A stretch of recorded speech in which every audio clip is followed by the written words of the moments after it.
al Simposio de Investigación de Ingenierías 2023 del Tecnológico Superior de Jalisco en su tercer día de actividades. La siguiente ponencia tiene por nombre Comparative Analysis of Unemployment and Inflation en México, dirigida por el doctor Alberto Merced Valencia. Me voy a permitir dar una breve reseña del doctor. El doctor Alberto Valencia Merced es profesor actualmente del Instituto Tecnológico Superior de Jalisco en la Unidad Académica Zapopan, adscrito al Departamento de Gestión Empresarial, impartiendo las materias en Economía y Finanzas. Asimismo, ha sido docente en la Maestría de Administración en la misma institución y fue fundador de la carrera de Gestión Empresarial en línea. En su trayectoria en esta institución fue presidente de academia en 2 ocasiones. Asimismo, fue asignado para la elaboración de cursos en línea en el Tecnológico Nacional de México, además de ser instructor en el diplomado de EABA. En su trayectoria profesional, laboró en la empresa World Trade Center de la Ciudad de México en el área de administración de la empresa. Asimismo, en su currículum vitae es licenciado en Administración de Empresas con maestría en Administración y doctorado en Administración de Negocios en los 3 titulados con cédula profesional federal. También ha participado como conferencista en seminarios, congresos y coloquios nacionales e internacionales. Ha colaborado en comités de tesis, tanto de maestría y doctorado en el área de investigación, forma parte del Sistema Nacional de Investigadores, vigente en el área 6, que pertenece al área de Ciencias Sociales y Humanidades. Es líder del cuerpo académico en formación con el título Análisis Económico y Financiero y tiene perfil deseable PRODEP, y en 2 veces consecutivas se ha generado dicha distinción. Las 2 líneas de investigación que se tienen registradas por parte del académico son Finanzas Internacionales y Economía Internacional, publicando en revistas nacionales e internacionales, así como autor de 8 libros internacionales y de 6 capítulos de libro, todos de estos indexados y arbitrados en obras editoriales de prestigio. Bienvenidos, doctor. Tiene 20 minutos para su ponencia. Muchas gracias, estimados maestros, maestras, distinguidos doctores y doctoras. Un gran prestigio estar aquí con ustedes, excelentes exposiciones, siempre, pues obviamente, la excelencia aquí del tecnológico en este simposio. Bien, pues si me permiten, voy a tener que desactivar la cámara porque estoy teniendo inestabilidad de mi Wi-Fi y pues no quiero que compita por los recursos de audio. Al final la encenderé. Bien, pues en esta presente investigación quiero darle los créditos también a la maestra Fabiola Guadalupe Arriaga López de la Unidad Académica de Arandas, que es miembro del cuerpo académico. Bien, dentro de este tema que vamos a analizar, voy a mostrar primeramente la introducción, en el cual desde hace meses hay un debate en México sobre si la tendencia del Producto Interno Bruto en México en este año llegará a un crecimiento real de entre 1 y 2%, si será menor o si habrá o de hecho ya hay una recesión económica. En el debate se cuestiona si el gobierno actual sobre su habilidad para lograr el crecimiento de la economía en su 4º año de gobierno, se supone que de no lograrla, dicho crecimiento, ello sería una muestra del fracaso de sus políticas en el periodo y de la falta de confianza de los inversionistas en dichas políticas y en dicho gobierno. Las personas que debaten el asunto, periodistas, analistas, políticos y políticos, basan sus argumentos en los pronósticos de diversas instituciones financieras, nacionales e internacionales, respecto al comportamiento económico del año 2022. Sus expertos utilizan complejos modelos econométricos para pronosticar la tendencia de 2 variables económicas fundamentales, que es el Producto Interno Bruto en pesos y en alguno de los índices nacionales de precios que se calculan en México al consumidor o al productor. Los datos al respecto que alimentan esos modelos provienen del Instituto Nacional de Estadística y Geografía, entre paréntesis INEGI, como los datos estimados del PIB son trimestrales y de los índices de precio son mensuales, los pronósticos del año han sido cambiados con datos estimados a lo largo de este año. Aunque todo el mundo cree entender los términos del debate y al parecer tienen ya una opinión formada al respecto, a mi juicio, hay un cierto espacio de incomprensión sobre el asunto y tal vez podríamos contribuir a resolver dicha falta de comprensión analizando los conceptos económicos involucrados y en este caso, en especial las cifras que miden estos conceptos. Dentro del marco conceptual que se tiene en esta investigación, mencionamos los más importantes, que es la inflación. La inflación se define como el aumento sostenido y generalizado de los precios de bienes y servicios en una economía durante un periodo de tiempo. También tenemos la canasta de bienes y servicios, en el cual se selecciona una canasta representativa de bienes y servicios que refleja los patrones de consumo de los hogares, que en este caso pueden incluir alimentos, vivienda, transporte, educación, entre otros. También tenemos el índice de precios, en el cual se construye un índice ponderado que refleja los cambios en los precios de la canasta de bienes y servicios, y los precios se recopilan mediante encuestas a establecimientos comerciales y que tienen registros administrativos.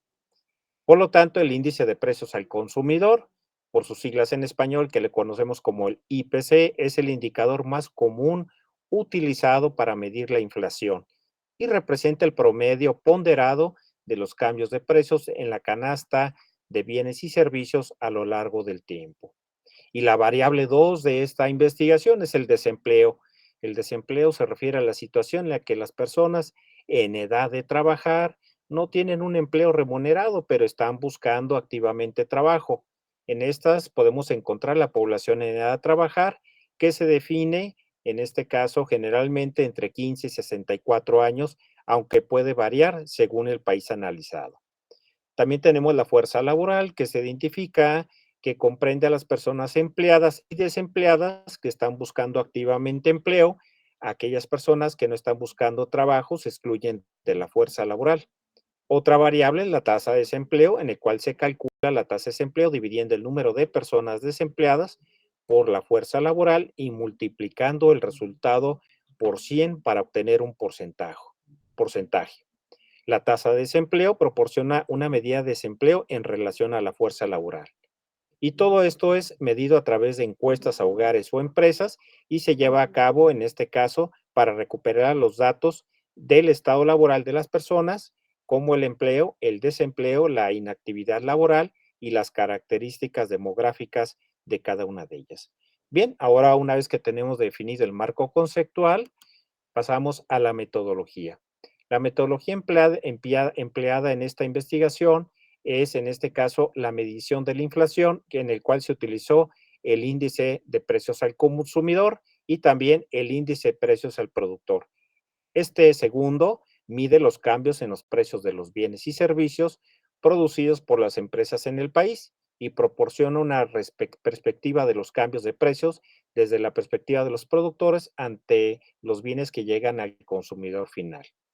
Y también tenemos la metodología empleada, el deflactor del Producto Interno Bruto, en el cual se utiliza para ajustar el PIB nominal, que en este caso es el Producto Interno Bruto, en términos corrientes al PIB real, que son los términos constantes. En la medición del empleo se utilizó las encuestas de hogares que hace el INEGI, en este caso a también los registros administrativos que se tienen, en este caso de la parte de la fuerza laboral. Bien, primeramente quisiera mostrarles y compartirles esta gráfica que construye. En esta gráfica de barras se muestra de qué manera se ha manejado y los porcentajes de inflación acumulados de cada sexenio. En el ranking va de menor a mayor y destaca el sexenio del presidente Adolfo López Mateos, con una inflación acumulada durante 6 años de su gobierno del 14%. Mencionar que durante 14 sexenios consecutivos el control de la inflación ha sido un factor determinante en el bienestar de la población. Sin embargo, apenas en 2 de ellos fue posible conjuntar los 5 factores fundamentales del crecimiento, que son los siguientes. 1. Control de la inflación. 2. Paridad estable. 3. Incremento del poder adquisitivo del salario. 4. Crecimiento del Producto Interno Bruto absoluto. Y 5. El bajo endeudamiento exterior. en esta etapa ya olvidada, y lo voy a mencionar porque aquí tenemos investigadores muy jóvenes que obviamente no vivieron esta época, pero lo rescatamos a través de esto, que es la mayoría la historia. La etapa olvidada, estoy hablando que es la que está entre 1959 y 1970. En esta etapa se le llamó el desarrollo estabilizador, en el cual obviamente pues obtuvimos los mejores resultados respecto al porcentaje de inflación, en este caso sexenal acumulada. Y ustedes, los números que ustedes están observando en la parte inferior, en azul, son el ranking, en este caso, que se obtuvo de cada uno de los presidentes. En este caso, el primer lugar lo obtuvo Adolfo López Mateos en su periodo de 1959 a 1964, en el cual su inflación sexenal acumulada fue solamente del 13.76%, mientras que su inflación anual fue del 2.17%. A su vez, también el licenciado Gustavo Díaz Ordaz, desde 1965 a 1970, está en el ranking número 2, en este caso, en el cual su inflación acumulada fue del 17.76%. Es importante mencionar estos datos en los cuales van a ver esta gráfica, en donde cito, donde la fuente fue el INEGI. La recopilación de este dato se obtiene a través, en este caso, de los datos sexenales, y donde ustedes pueden observar lo que les hago mención sobre los dos presidentes que tuvieron el mejor desempeño, en este caso sexenal. El último lugar lo tiene Miguel de la Madrid Hurtado en su sexenio de 1983 a 1988. En el ranking queda en el número 14, con una inflación sexenal acumulada de 3.710%. Es decir, una inflación anual de más del 83.44%. Esto, pues obviamente, mencionarlo porque pues obviamente los investigadores más jóvenes pues no conocieron estas épocas que se vivieron aquí actualmente en México, en el cual pues los que las recordamos y vivimos algunas de ellas, pues sí fueron épocas muy inestables. Bien, a continuación traigo la siguiente gráfica. Me gustaría que por favor pusieran atención en esta, en el cual aquí vemos en esta imagen refleja una interpretación que les voy a mencionar de esta gráfica. De manera objetiva, estas cifras muestran que, de acuerdo a la tabla que anteriormente les mostré, que calcula el desempeño del salario mínimo en un periodo que cubre desde 1935 hasta el año 2021, que son los datos que pude obtener. La gráfica que hago mención sobre el salario es, en este caso, lo que viene con puntos en color negro, y también las pendientes son en color negro. Por lo tanto, en 15 sexenios presidenciales, estoy hablando 12 del PRI, 2 del PAN y 1 de Morena, en un análisis cuidadoso de esta gráfica permite ver que un trabajador en el año de 1941, estoy hablando de el presidente Ávila Camacho, tenía mayor poder adquisitivo a uno, es decir, a un mexicano que vivía en el año 2021. Pues bueno, estas son las gráficas, me da vergüenza mostrarlas, pero definitivamente hay que hablar aquí con la verdad científica.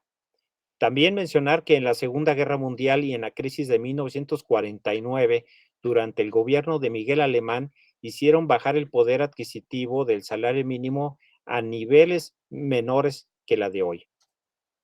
En el gobierno de Ruiz Cortines se corrigió el rumbo e inició un largo periodo de crecimiento real de los salarios que recibió el nombre del milagro mexicano, dado que el país creció de manera sostenida a tasas mayores del 6%, con inflación bajo control y bajo endeudamiento.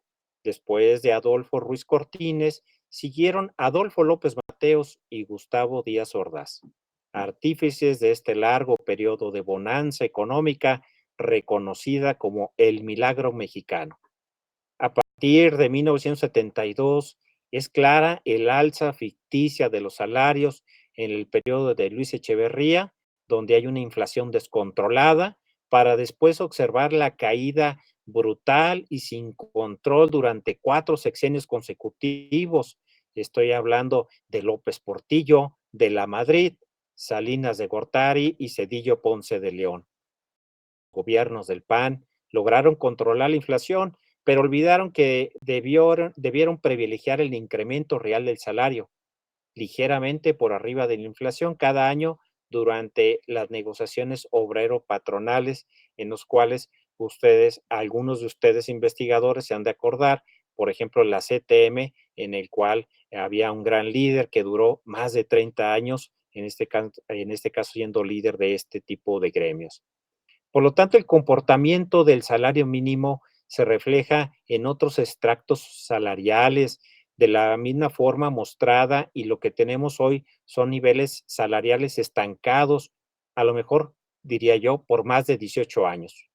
Basta con ver lo que ganan los profesionistas graduados que salen de las universidades, y también nosotros, los profesores investigadores, en los cuales lamentablemente algunos profesores ni siquiera el salario mínimo, en este caso, alcanza. Los salarios bajos favorecen las exportaciones, pero a costa de limitar el poder adquisitivo de los trabajadores. Con mejores salarios, el círculo virtuoso del consumo interno habría mejorado con creces la economía de este país y había incrementado la recaudación fiscal. Con mayor poder adquisitivo, la demanda de productos nacionales habría sido mayor y las empresas habrían crecido en base en el consumo interno de los mexicanos. Por mencionarles algo, entre el 2013 y 2016, el ajuste salarial fue tan exiguo como el otorgado para los gobiernos panistas durante los 12 largos años consecutivos. Para el año 2017, se decide incrementar el salario mínimo algunos puntos por arriba de la inflación, pero el gobierno anterior, altamente endeudado, aplica un brutal incremento a las gasolinas, que redujo el beneficio previsto por causa del incremento inflacionario.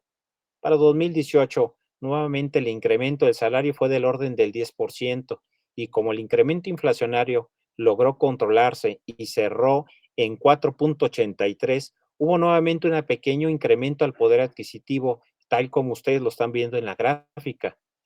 En el sexenio, en este caso actual, se han incrementado importantes incrementos al salario mínimo a partir del año 2019.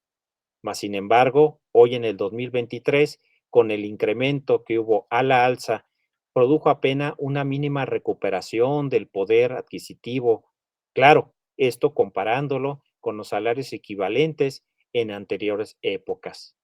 Por lo tanto, pues es muy importante y creo mencionarlo en esta gráfica.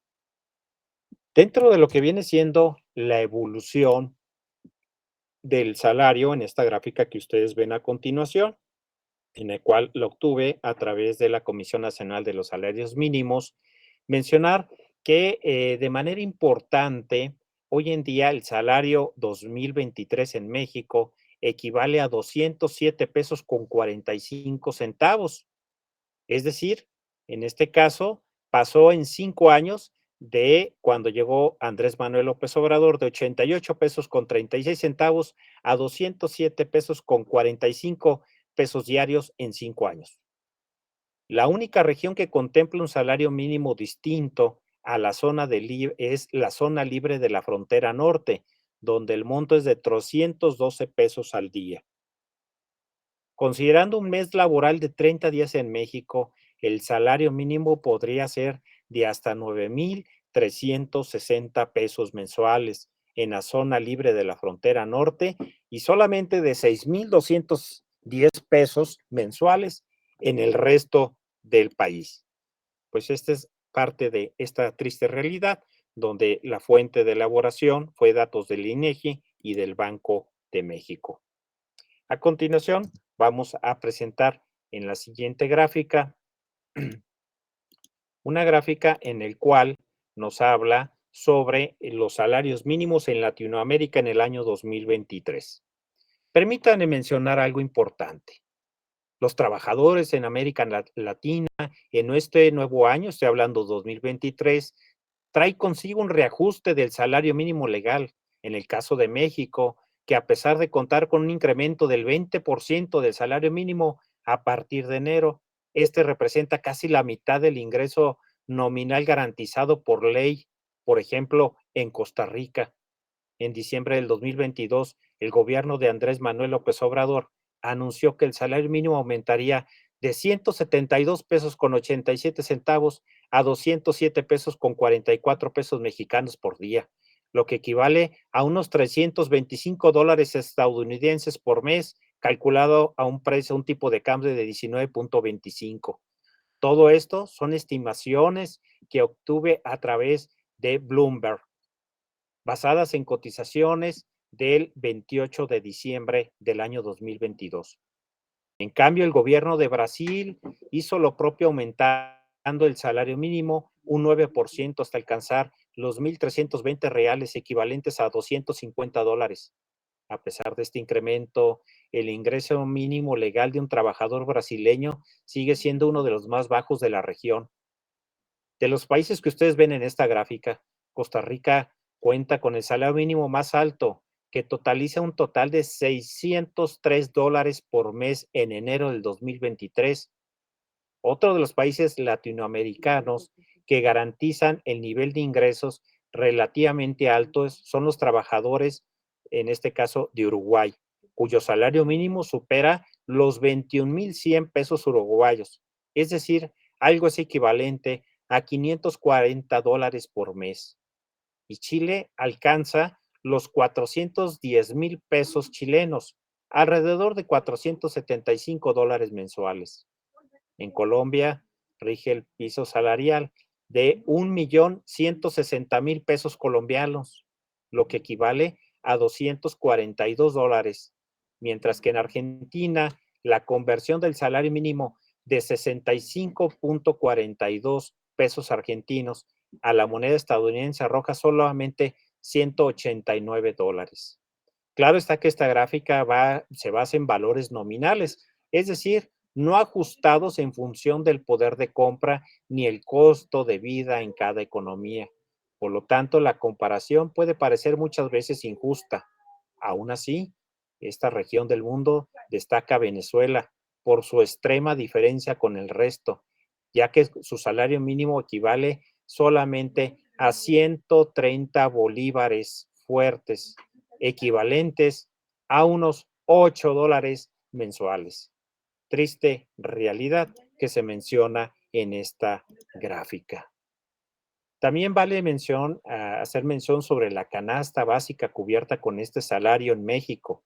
Según cifras del Coneval, que es la institución que en este caso mide la pobreza, al corte de enero del 2023, para costear los alimentos básicos en zonas rurales de México, son necesarios 1,644 pesos mensuales por persona.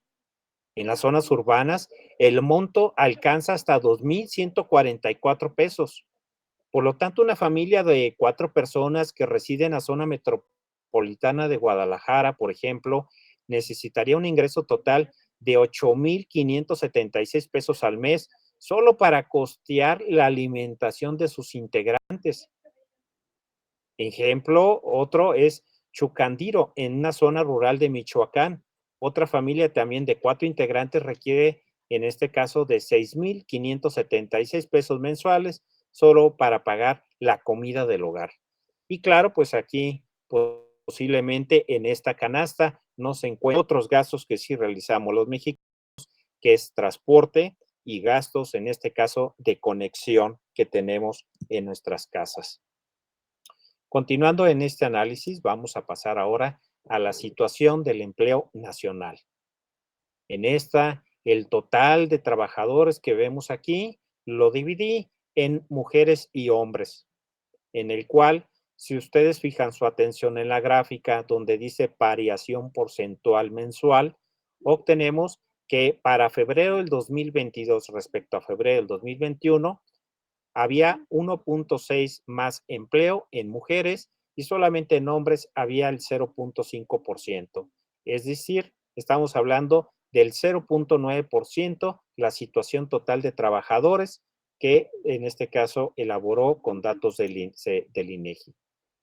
Si hablamos ahora en la siguiente gráfica de los resultados de la tasa de desempleo como porcentaje de la población económicamente activa, por sus siglas PEA que ven en la gráfica, observen por favor la gráfica izquierda, vemos que de acuerdo a datos del INEGI, obtenemos que actualmente la tasa de desempleo en México se ubica en el 3.7%.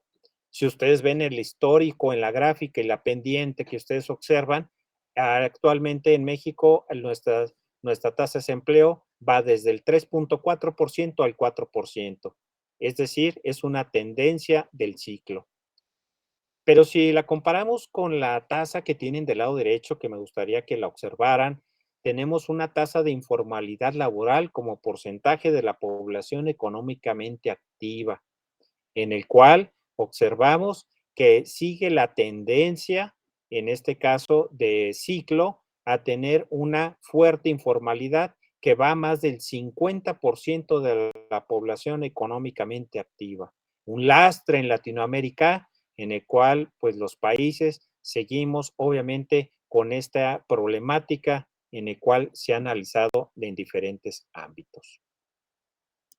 Bien, vamos a pasar ahora a la parte de lo que viene siendo las conclusiones y recomendaciones, en las cuales pues hago mención de algo muy importante. La capacidad de la economía mexicana para generar empleos productivos, al menos al mismo ritmo que crece la población en edad laboral, es uno de los principales retos que enfrentamos en el país desde el principio de los 80s y donde casi me atrevería a afirmar, sin duda, que se mantendrá como el principal reto del futuro si no se reactiva realmente el crecimiento económico y se emplea productividad, la creciente oferta de mano de obra. Y esta es una parte importante de nosotros los profesores, en los cuales tenemos una gran cantidad de egresados que lamentablemente se enfrentan a esta economía mexicana que no ofrece todos los empleos que requiere. Otra característica es que de los empleos que se crean, un porcentaje importante son informales y por lo tanto carecen de protección social y a su vez, en este caso de los formales, hay un número importante que ha ido creciendo, en este caso de empleos no permanentes. Estas tendencias no solo han revertido a las reformas económicas, sino que se han acentuado siendo cada vez un complejo problema. Por lo tanto, yo concluiría con que el reto de esta premisa llamada economía mexicana es de seguir buscando un alto crecimiento económico, claro, obviamente cuidando en este caso los precios para que en este caso no sean devorados por las altas tasas de inflación. Mencionar ya por último que en esta bibliografía se utilizó un total de 56 bibliografías nacionales e internacionales que se utilizaron para este artículo de investigación. Si alguno de ustedes está interesado en esta investigación o deseas colaborar en el estudio de esta línea de generación del conocimiento, te dejo mi correo electrónico y también en este caso que lo ves en pantalla para que puedas contactarme. Agradecer tu atención y con esto concluyo. Muchas gracias, doctores y doctoras, por su atención. Bien, agradecer al doctor Alberto Merced Castro Valencia por su presentación. Igual damos espacio para una breve pregunta.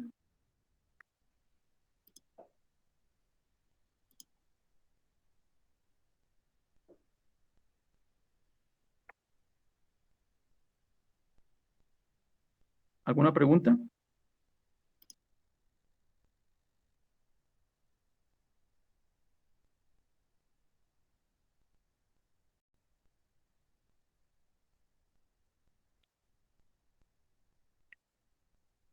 Bien, entonces, si no hay preguntas, damos un minuto para continuar con la siguiente presentación. Muchas gracias.